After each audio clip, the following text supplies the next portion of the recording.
problem in Memphis has gotten so serious and so out of hand that there's a new RIP every day.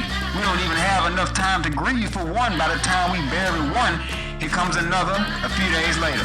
It has become a war zone in Memphis. 79 reported homicides so far in the city of Memphis this year. People are being robbed left and right. A woman kidnapped and robbed. Another man abducted and forced to the ATM to withdraw money, and another woman held up gunpoint as she pleads for her life while her children is with her. Memphis is a war zone now. You was born on a battlefield, and now you have become desensitized to sympathize with your own brothers and sisters because you have become accustomed to war. You say, well, that's just life. How can you call that life when lives are being taken at the expense of others? The war is not amongst your own people and your brothers and sisters. You have to change the target. The war is truly with self. The war is knowing when to say no. No, I will no longer become a statistics of your prison system. No, I will no longer eat your poisonous foods, but I will make my own. No, I will no longer vote for crooked politicians until they can answer the call for the needs and the wants of the people.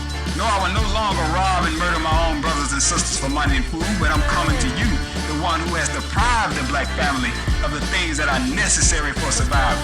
We understand that this is an unnamed war. Ain't that right, Sandra Bland, Trayvon Martin, Charleston 9, Mike Brown, Sam Du Bois, and Darius Stewart? 80% of the children in Memphis live in poverty. 45% of the children in Memphis live below the poverty line.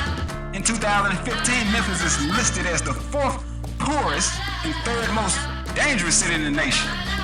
Now, anyone who studies criminology knows that wherever resources are scarce, crime tends to rise. And until we can implement independent programs to prevent the growls of the stomachs of the children, then you will continue to see more bloodshed and tears of many of the families. This is what we plan to discuss August the 22nd, how to prevent those tears and bloodshed. Just Friday, July the 17th, 2015, right here in Memphis, we had a young black man, 19 years old, Darius Stewart, whose life was taken by a white officer. For what reason? Questions are still unanswered, and the family wants disclosure. Is that justice? 3 weeks later, a white officer murdered by a black man. Is that justice? The citizens of Memphis are dissatisfied. Now the city is torn apart and people are indifferent on both sides. But what should not be indifferent about is that your city is in need of restoration, reconstruction, and reconciliation in the politics, educational system, law enforcement, and labor force. This is what we plan to discuss August the 22nd, 2015. And to my beloved brothers and sisters, be careful how you talk down on your brothers and sisters who are out in the streets, because it may become a point in time where they are the only ones who will come in your defense. So Memphis, this is a call for action. Memphis, this is a call for action. On Saturday, August 22nd, Nefer Productions presents Professor James Small from the best-selling film Hidden Colors 2 and the upcoming Hidden Colors 4 at the Martin Luther King Labor Center on 485 Bill and Thomas.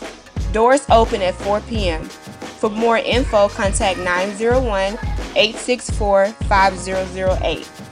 Professor Small will be presenting a very powerful message that can provide Memphians with functional solutions on how we can combat the war on blacks in the city of Memphis by rebuilding the black family. Whether it is the family within your immediate home, community, or the city of Memphis, it's time we bridge the gap.